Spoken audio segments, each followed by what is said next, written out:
falar do livro de Atos, e não passar por esse texto. Verso 1 nós vamos ler em diante. Na verdade eu iria até o verso 13, mas eu lerei até o verso 21, tá bom? Atos dos Apóstolos, capítulo 2. Quero falar sobre o Gênesis da igreja do Pentecostes, porque esse texto nos fala sobre uma festa, um dia de festa judaica, dia da festa do Pentecostes. Na verdade marcou a história da igreja, desde o começo até hoje.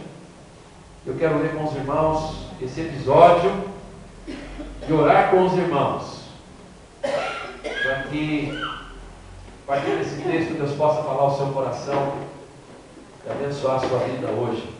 Atos dos Apóstolos, capítulo 2. Eu estou lendo aqui na mesma versão que está lá, verso 1 em diante. Cumprindo-se o dia de Pentecostes, estavam todos reunidos no mesmo lugar. E de repente veio do céu um som, como de um vento veemente e impetuoso, e encheu toda a casa em que estavam assentados. E foram vistas por eles línguas repartidas como que de fogo, as quais pousaram sobre cada um deles. E todos foram cheios do Espírito Santo e começaram a falar em outras línguas, conforme o Espírito Santo lhes concedia que falassem. E em Jerusalém estavam habitando judeus, varões religiosos, de todas as nações que estão debaixo do céu. E correndo aquela voz, ajuntou-se uma multidão e estava confusa, porque cada um os ouvia falar na sua própria língua. E todos pasmavam e se maravilhavam, dizendo uns aos outros: pois que não são galileus todos esses homens que estão falando? Como, pois, os ouvimos cada um na nossa própria língua em que somos nascidos? Partos e medos, elamitas e os que habitam na Mesopotâmia e Judéia e Capadócia e Ponto e Ásia e Frígia e Panfilha, Egito e partes da Líbia, junto a Cirene, e forasteiros romanos, tanto judeus como prosélitos, e cretenses e árabes, todos os temos ouvido em nossas próprias línguas falar das grandezas de Deus. E todos se maravilhavam e estavam suspensos, dizendo uns para os outros: o que quer isso dizer? Outros, zombando, diziam: estão cheios de moço, isso é, está todo mundo bêbado, encheram a cara, beberam.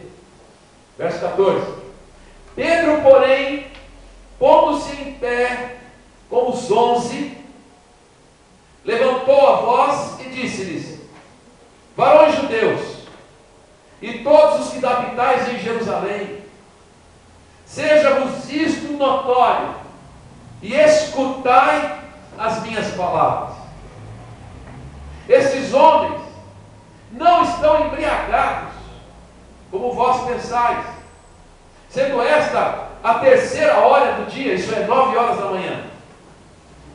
Mas isto é o que foi dito pelo profeta Joel: e nos últimos dias acontecerá, diz Deus, que do meu Espírito derramarei sobre toda a carne, e os vossos filhos e as vossas filhas profetizarão,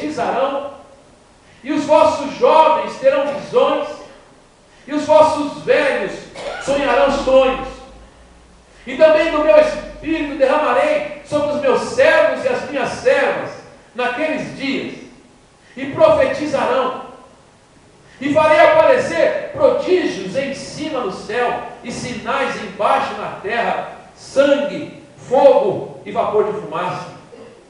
O sol se converterá em trevas e a lua em sangue, antes de chegar o grande e glorioso dia do Senhor. E acontecerá que todo aquele que invocar o nome do Senhor será salvo.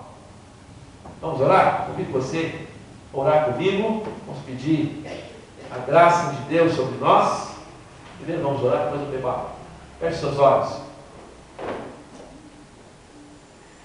Ó Deus, como nós somos carentes da graça do Senhor na nossa vida, para compreender a grandeza do Teu poder, dos atos do Senhor, que o Senhor tem feito ao longo do tempo e da história,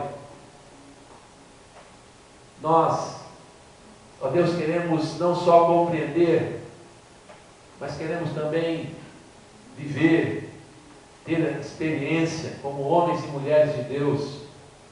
Desejamos ver a nossa igreja abençoada, nossas famílias, nosso povo, cheio do Teu Espírito, ó Pai. E nós desejamos que nosso coração seja preparado para a Tua palavra.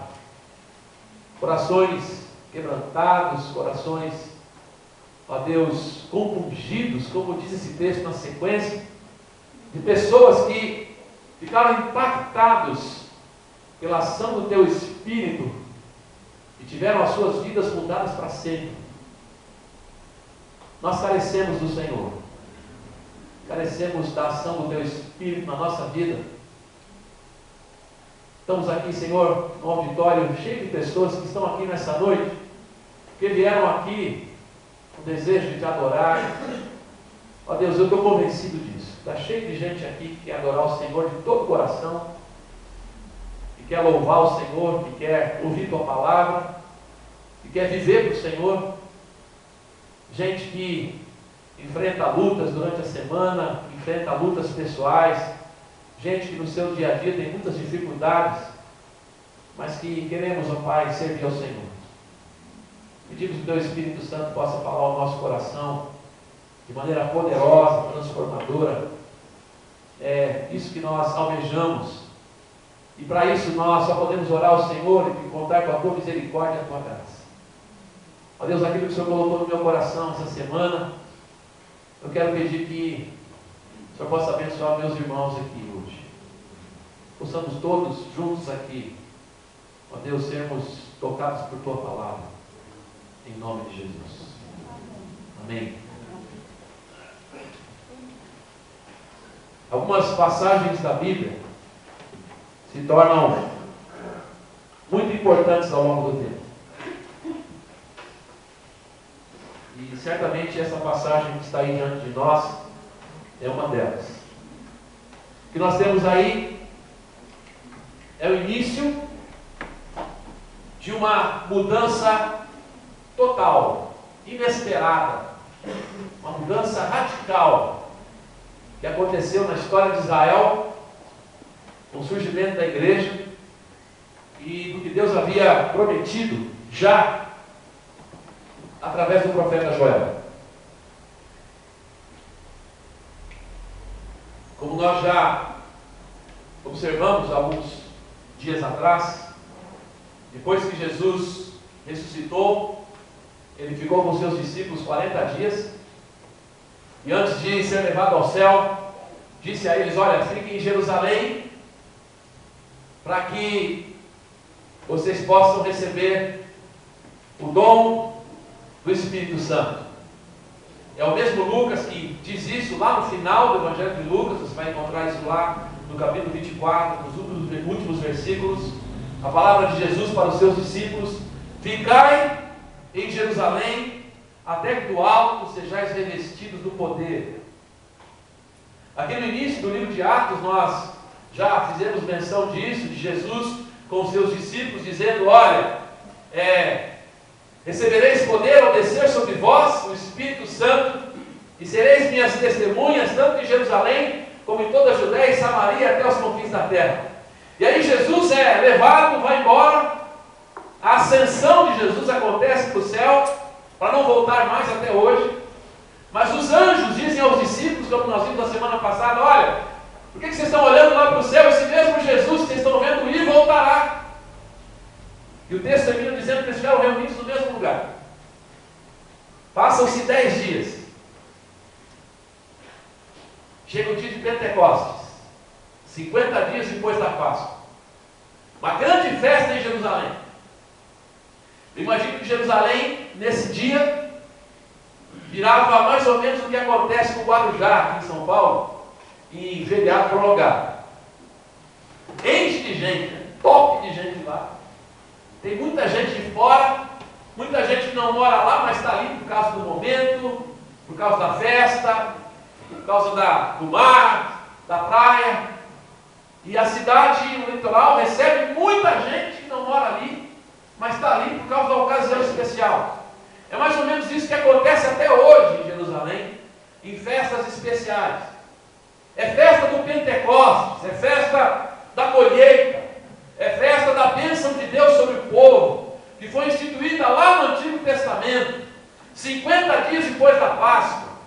E o povo está ali reunido, e judeus vêm de todo lugar do mundo, porque eles estavam espalhados pelo mundo inteiro.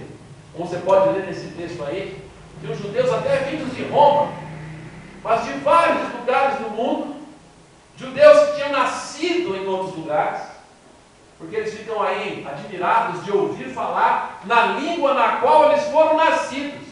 Isto é, eram judeus de sangue, papai, mamãe, judeus, descendentes de Abraão, mas eles nasceram em outro lugar. É mais ou menos como nós temos aqui, por exemplo, nós devemos ter aqui imigrantes, né? Tem aqui descendente italiano, quem é descendente italiano? Tem? Olha lá, você fala italiano? Quem fala italiano aqui? Então, acontece isso. Você é descendente italiano, mas não fala italiano. Você fala a língua onde você nasceu. Fala português. Malemar ainda às vezes, né? Português é mais difícil, complicado. Mas você tem no seu sangue uma descendência, mas fala um outro idioma. E é assim que estava Jerusalém, com judeus, em vários lugares do mundo, mas que falavam uma outra língua. Uma grande festa. Nesse dia, desta grande festa, tinha um grupo de 120 pessoas reunidas num lugar, esperando uma promessa de Deus e obedecendo o que Jesus tinha dito. E quando eles estavam ali naquele lugar, de repente, diz o texto bíblico que eles ouvem um barulho como se fosse de um vento impetuoso. Aquele barulhão, aquele assobio. E aí, eles têm uma visão de uma língua de fogo. Sabe o que é isso? Uma labareda de fogo sobre a cabeça de cada um deles assim. É uma visão. Foram vistas, diz o texto, uma língua de fogo pousando sobre cada um deles. Língua de fogo é uma labareda que vem na cabeça de cada um. E aí, repentinamente, eles começam a falar numa língua que nunca tinham aprendido. E o texto diz: isso aconteceu porque eles estavam cheios do Espírito Santo de Deus. Começaram a falar num outro idioma sem nunca ter aprendido. Fica bem claro nesse texto, aqui em Atos, que é falar uma outra língua falada em algum lugar do mundo. Porque você tem na sequência o fato de que esses judeus que estavam ali visitando, presentes ali, eles ficaram admirados. Como é que esses homens, essas pessoas aí, estão falando no nosso idioma, sendo que eles nunca aprenderam? Eles ficam estupefatos. E começam a ouvir, diz o texto, louvores. Porque o texto fala que estavam ouvindo a respeito das grandezas de Deus. Mas tinha uma turma, e vendo aquilo, disse: essa turma aí está tudo bebendo demais na festa aí. Encheram a cara nessa festa. E aí então se levanta Pedro e diz para eles o seguinte: olha, varões e irmãos, vocês aí, judeus que estão aqui visitando Jerusalém, saibam disso, Esse pessoal aqui não está bêbado, não. Não é gente que tomou, encheu a cara, não. O que está acontecendo aqui é o que disse o profeta Joel. Nos últimos dias derramarei do meu Espírito sobre toda a carne. O Espírito Santo não estará mais restrito aos profetas, aos reis, a pessoas especiais, escolhidas em dados momentos. O Espírito Santo não está mais restrito a atuar em alguma situação específica apenas, mas agora eu estou falando de uma distribuição do Espírito Santo para todos, inclusive para os escravos e escravas, os menores dos meus servos. E vossos filhos e vossas filhas profetizarão. E Joel vai mais longe, ele junta esse mover do Espírito Santo, essa vinda do Espírito Santo com a consumação. E ele fala de um dia em que haverá um grande estrondo celestial, antes que venha o dia do Senhor, o dia do encontro com Deus. E aí, termina Joel dizendo: e todo aquele que invocar o nome do Senhor será salvo. Na sequência eu não li, mas o texto diz que esses judeus que estão ali, ouvindo esta palavra, ficam compungidos no seu coração. 3.000 pessoas. Na verdade é interessante, porque nós estamos acostumados ao pastor ou o pregador fazer o apelo para que as pessoas aceitem Jesus. Se você ler o texto aí, foi o contrário. Foram os ouvintes que fizeram o apelo. Porque eles perguntam a Pedro: Pedro, o que nós vamos fazer, Pedro? E Pedro diz a eles: se arrependam, cada um dos seus pecados, e sejam batizados, e também recebereis o dom do Espírito Santo, que é para vocês também. E aí 3.000 pessoas creem no Evangelho, são batizadas, e nós temos aí o momento inicial do que nós chamamos de igreja. E é a partir daí que todo esse movimento mundial, que se torna depois um movimento mundial, vai acontecer. E continua acontecendo até hoje. Nós estamos aqui, eu e você, como resultado desse momento aqui. De uma ação divina, mudando homens e mulheres para sempre.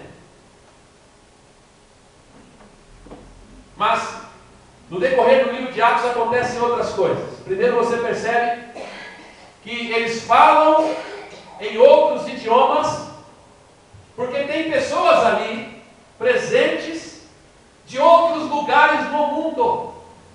Isso já é um prenúncio do fato de que o Evangelho não escolhe cor, não escolhe raça, não tem raça superior, não tem classe superior, não tem posição superior. O Evangelho alcança o rico, alcança o pobre, alcança o homem, alcança a mulher, alcança qualquer um, alcança inclusive os maiores pecadores. Essa é a graça ou o escândalo do Evangelho, se você quiser. O maior dos pecadores pode se tornar uma pessoa crente, salvo, liberto, transformado, como um Zaqueu, como um ladrão na cruz, e outros tantos. No Antigo Testamento, como Naamã. Pessoas que têm uma vida longe de Deus, ou que estão longe, são aproximadas, como diz o apóstolo Paulo em Efésios, aqueles que estavam longe, aqueles que não tinham descendência, aqueles que não eram ninguém, aqueles que eram a gentalha. Porque gentil para judeu quer dizer isso, gentalha. Aliás, eu vi o Fabinho aí, né? O seu Madruga. Lembra? Gentalha. Gentil. Judeu, quando ele fala gentil, quer dizer isso, tá? Gentalha. Você é uma gentinha. Nós somos o povo escolhido de Deus. Nós somos, assim, vamos dizer, a nata da humanidade que Deus escolheu. Esse é mais ou menos o pensamento do judeu. O que o Evangelho está fazendo aqui no livro de Atos dizendo assim, ó, Deus não é judeu não. Primeiro, você tem aí o Espírito Santo sendo derramado no momento em que há judeus, é verdade, mas de vários lugares do mundo.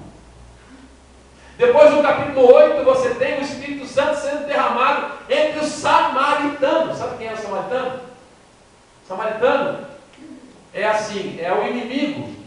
Mas é o pior inimigo, porque o pior inimigo é aquele que parece com você.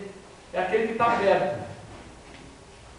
O pior inimigo é aquele que está bem perto e que te incomoda.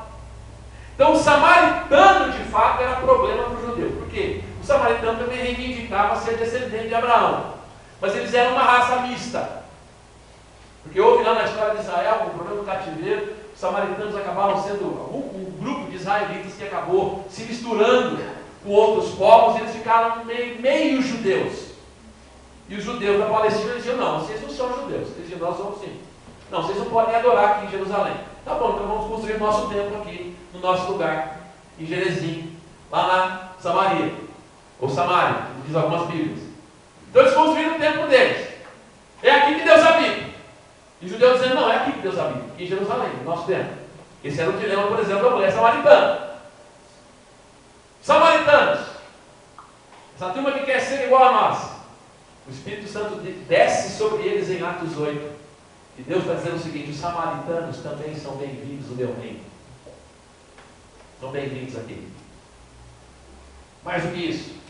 Em Atos capítulo 10, você tem Pedro sendo chamado para ir na casa de Cornélio, o homem temente a Deus, mas gentil, a quem Deus ouvia as orações, diz o capítulo 10 do livro de Atos. Mas Pedro reluta. Ele não quer ir lá. Por quê? Porque é a casa de um pagão, é a casa de um gentil. E judeu não entra na casa de pagão, porque ele fica contaminado. Não pode se relacionar com os outros. O diferente não serve. E aí, Pedro tem uma visão, Deus lhe mostra, através de uma visão, e é interessante aquela visão, porque Pedro vê animais considerados imundos, e ouve uma voz que diz, Pedro, pega, mata e come. Ele fala, não, eu não posso me contaminar. E aí a voz diz, não considere impuro aquilo que Deus diz que é puro. E depois ele vai à casa de Cornélio, todo, sim, cheio de preconceito, mas ele vai. Na verdade, Deus o empurra. E ele chega lá. Quando ele está pregando o Evangelho, o Espírito Santo desce sobre os gentios, a ponto de Pedro se admirar e relatar isso para a igreja. E quando ele relata isso para a igreja, ele diz, como é que nós podemos negar o batismo e que esses gentios sejam incluídos entre nós, sendo que eles receberam o Espírito Santo do mesmo modo que nós recebemos. O que nós temos no livro de Atos, meus irmãos, é essa distribuição do Espírito Santo que não tem limite. Está aberto a qualquer pessoa, em qualquer lugar. E aí todo aquele que é tocado pelo Espírito Santo e que invoca o nome do Senhor, diz o texto, será salvo. É tempo de salvação. É tempo de libertação. É tempo de resgatar o que está perdido. Esse é o teor, não só desse texto que eu li, mas do que o livro de Atos fala sobre esse assunto. Ao longo da história, certamente esse texto foi muito mencionado. Mas foi agora no começo do século XX que ocorreu um movimento que ficou conhecido como um movimento pentecostal e que surgiram as igrejas pentecostais. Se alguém aqui não sabe, fica sabendo agora. Quando você vê uma igreja evangélica aí escrito Igreja Evangélica Pentecostal, é uma referência a esse texto. Porque o comecinho, versículo 1 diz que ao cumprir-se o dia de Pentecostes, estavam todos reunidos no mesmo lugar. E aí o texto que eu li, o que aconteceu. O que quer dizer uma igreja pentecostal? Quer dizer que eles entendem que esse evento que está aí ainda se repete hoje. E na verdade a coisa vai mais além. O movimento pentecostal no começo do século XX veio para ficar, sem dúvida.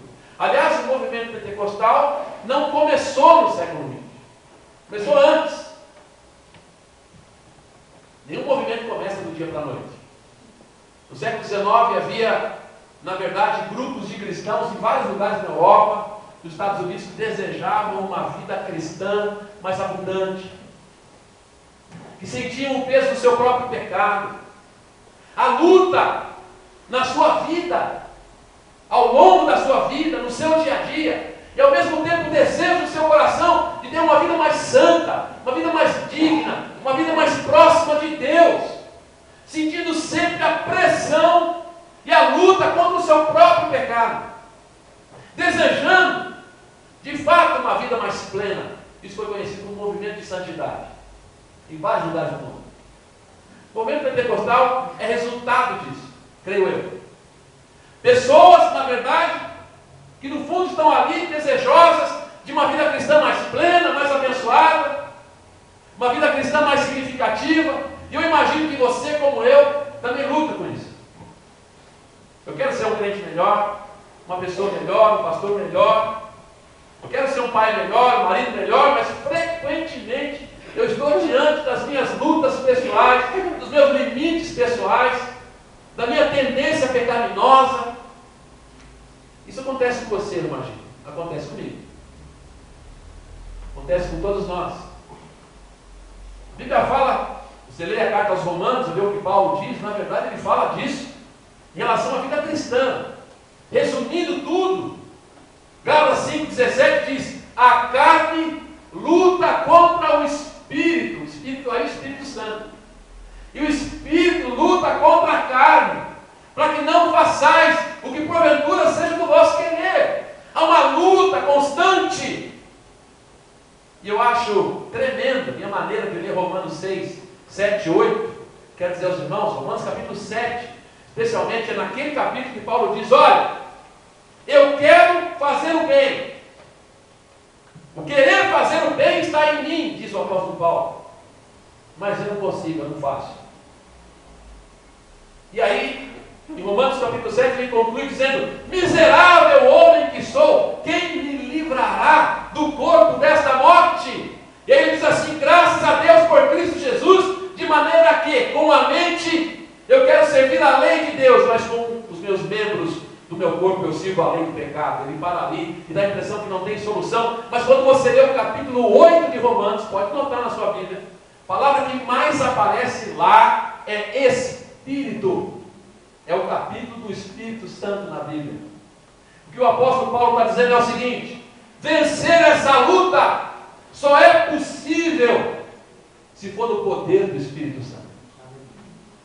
Você não vence a luta contra os seus limites, contra o seu pecado, contra as suas tendências erradas, ou mesmo contra as limitações humanas, se não for no poder do Espírito Santo. E essa é a história da igreja, desde o início. É isso que Deus está fazendo aqui com esse povo no livro de Atos. Esse movimento, e quando eles chegam em Tessalônica, eles dizem assim: aqueles que estão tornando o mundo de ponta cabeça chegaram até nós. Aqueles que têm transtornado o mundo chegaram aqui. Quando eu leio o livro de Atos, eu fico impressionado com o seguinte: acontece de tudo. Tem gente que se converte de maneiras as mais variadas, você vai encontrar isso. Tem experiências as mais variadas, não tem um padrão, mas experiências de fé as mais variadas. Tem oposição, tem lutas internas, mas tem uma coisa que não tem: é indiferença. Isso não tem.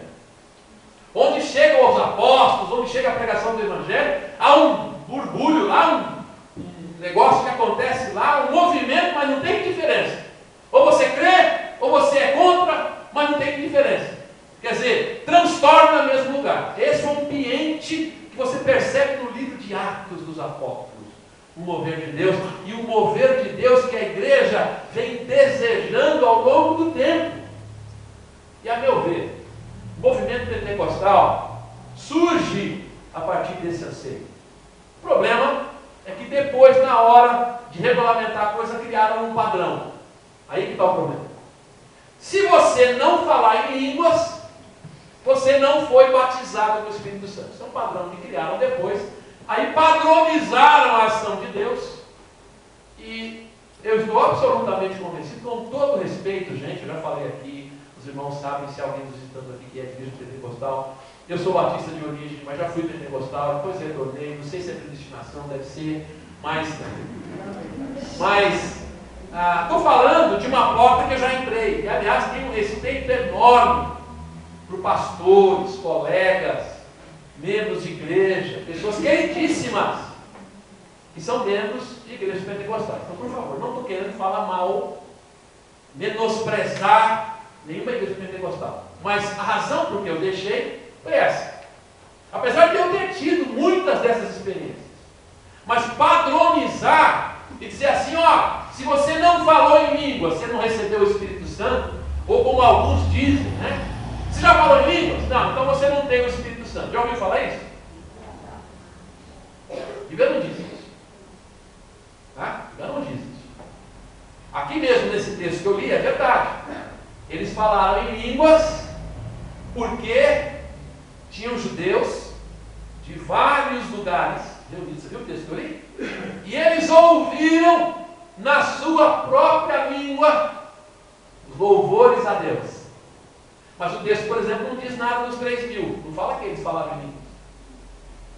Aliás, o falar em línguas aqui no livro de Atos não é o padrão. É a exceção. Ele só menciona isso para mostrar que enquanto esses judeus aqui ouvem os apóstolos ou os primeiros discípulos aqui falando em línguas, também isso acontece entre os samaritanos, no capítulo 8, também no capítulo 10 entre os gentios, e depois no capítulo 19 de Atos entre os discípulos de João Batista, que nem sabiam que era o Espírito Santo. O apóstolo Paulo chega em Éfeso, no capítulo 19 de Atos, você pode ler lá, e pergunta a eles: recebestes o Espírito Santo quando crestes? E o que eles responderam? Nunca nem ouvimos falar que existe Espírito Santo. E eles eram discípulos de João. Em que fostes batizados? No batismo de João. Discípulos de João precisaram fazer uma transição para se tornarem seguidores de Jesus. Porque o próprio João Batista, apontando para Jesus no Evangelho de João, diz o quê? Eis o Cordeiro de Deus que tira o pecado do mundo. Importa que ele cresça e que eu diminua. Mas ainda, tempos depois, existiam discípulos de João, que certamente estavam lá na dispersão em outros lugares, que nunca tinham ouvido falar disso aqui que aconteceu em Atos. Então é uma inclusão, percebeu? Mas se você lê o livro de Atos, há diversas pessoas que se convertem, nada é dito a elas, isso tem que acontecer. O que eu acho, meus irmãos, impressionante é isso. Não dá para padronizar a ação do Espírito Santo. Já falei isso aqui várias vezes. E é o que eu vejo no livro de Atos. Quando você quer colocar Deus na sua caixinha teológica, Deus escapa. Quando você quer colocar Deus na sua caixinha doutrinária, ele escapa. Você pode até ter a sua caixinha, como eu tenho a minha. Mas esteja consciente disso. Deus não age de acordo com a sua teologia, ou com a minha, ou com a sua doutrina, ou a minha. Ele é livre. Presos somos nós. Ele é livre. Pecadores somos nós. Ele é absolutamente livre. Mas ele nos ama.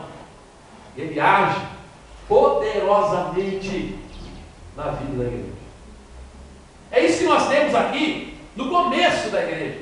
Isso é, vamos dizer assim, a essência do que é a igreja. E aí eu coloquei aqui, durante essa semana, meditando nesse texto, a partir de tudo isso, tentando imaginar algumas ênfases desse texto. Eu coloquei só algumas coisas rapidamente para a gente mencionar. Primeiro, é o fato de que esse texto enfatiza o cumprimento. O que é cumprimento, gente? Não é aquele oi, como vai, tudo bem? Não é isso. Ele é cumprimento, tá? Aquela coisa de cumprido, assim. Não é isso, não. Cumprimento aí é quando se cumpre uma profecia ou quando se cumpre uma promessa de Deus. É muito interessante o fato de que o primeiro versículo aí do texto que eu li começa assim: ao cumprir-se o dia de Pentecostes, que eu entendo é que o cumprir-se aí não é meramente dizendo chegou o dia do Pentecostes, mas é com a intenção de dizer que nesse dia de Pentecostes em particular está se cumprindo uma promessa de Deus que Jesus havia dito e que João Batista havia dito. Eu vos batizo com água, mas virá um mais poderoso do que eu, do qual eu não sou digno de desatar as sandálias, as amarras das sandálias. Ele vos batizará com o Espírito Santo e com fogo. João Batista disse isso. E Jesus disse aos discípulos: ficai em Jerusalém, até que do alto sejais revestidos de poder. Agora, note uma coisa interessantíssima. Na profecia de Joel, dá para colocar aqui, por favor, o texto para mim? Na profecia de Joel, está aí, não há nenhuma menção do falar em línguas, você percebeu? Nada disso do falar em línguas. Pedro aqui diz que está se cumprindo. Não, esse pessoal que vocês estão vendo aí não estão bêbados, não encheram a cara de João da Barra aí, como é que é o Velho Barreiro, né? Quem entende aí?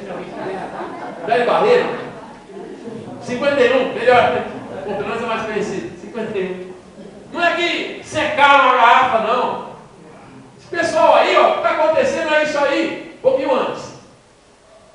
Isso aí é Joel? Atos dos Apóstolos, um pouquinho antes. Isso aqui está no versículo, logo de cara aqui, versículo 17. Então Pedro fala: olha, o que está acontecendo aqui é o que foi dito pelo profeta Joel. Olha lá. E nos últimos dias acontecerá, diz Deus, que do meu Espírito derramarei sobre toda a carne, e os vossos filhos e vossas filhas profetizarão, os vossos jovens terão visões, e os vossos velhos terão sonhos. Onde é que está as línguas? Não está. Não está. Por quê? Gente, cumprimento de promessa de Deus não é do jeito que a gente espera. Não é você pegar a Bíblia assim, versículo assim, palavra por palavra, dizer Deus tem que fazer isso aqui. Não é caixinha de promessa, né? Tem caixinha de promessa na sua casa? Alguém falou aqui, minha não. Não é pecado não, tá? Pode ter, não é pecado não. Aqui é a caixinha de promessa, o problema é aquele vício de quase fazer uma mandinga evangélica, mandinga evangélica, né? Eu estou triste hoje, estou chateado, vou tirar um versículo aqui para ver o que fala. Cuidado, né? Se alguém for fazer uma brincadeira com você, né? Como aquela história do camarada que queria ouvir Deus falar, Deus, fala comigo! Ele abriu a Bíblia, estava escrito lá, e Judas se enforcou. Oh Deus, será que é isso que o Senhor quer de mim? Fala comigo, Senhor! Ele abriu a Bíblia de novo, está escrito, vai tu e faz o mesmo. Não é possível, será que Deus quer que eu me mate? Vou tentar mais uma vez. Senhor, fala comigo. Abriu a Bíblia. E o que tens a fazer, faz depressa. Então cuidado com isso, tá? Não é errado, claro, gente. Olha, por favor. Por favor, não quero de maneira alguma ferir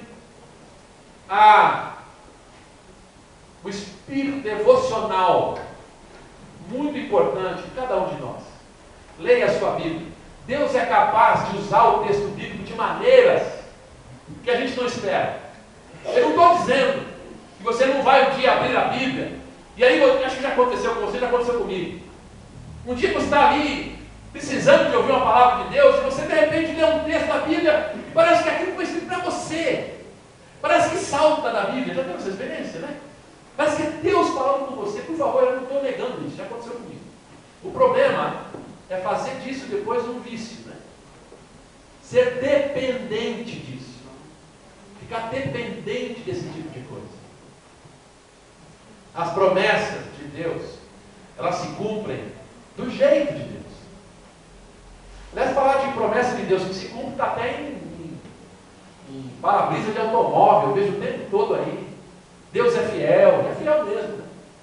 Deus cumpre as suas promessas, é verdade. Mas que promessas? Podemos esquecer disso. Cuidado, porque tem promessas que não são para você, não são para mim. Mas há promessas, por exemplo,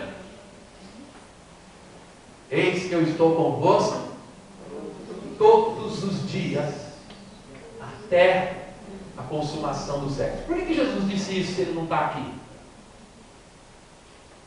Por quê?